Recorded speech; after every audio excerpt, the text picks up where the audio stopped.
अस्सलाम वालेकुम जी। चौधरी नवीद गुज्जर साहब और चौधरी अफजाल गुज्जर साहब और इनके साथ दोस्त भाई तहे दिल से शुक्रिया अदा करते हैं कि हमारे पास तशरीफ़ लाए और हमें इज़्ज़त बख्शी। और जनाब ये चौधरी अफजाल गुज्जर के आने की खुशी में बारबेक्यू पार्टी रखी, ठीक है। और सब भाइयों का तहे दिल से शुक्रिया।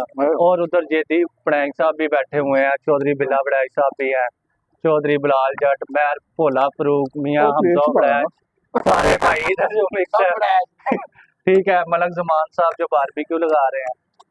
तो बाकी और मजीद आप क्या कहना चाहेंगे? आप हमारे पास आए, आपको कैसा लगा? बस इजी होगा तो गला करिए, कोई बस ठीक है, कोई इंटरव्यू की जरूरत नहीं। अच्छा अच्छा अच्छा इजी हो जी। आपको कैसा लगा? नमक तेज और मिर्चें खाने का कम? बड़ा मजा है, मजा अच्छा, बहुत मजा है। फिर सिर ते खलो जो मलक जमान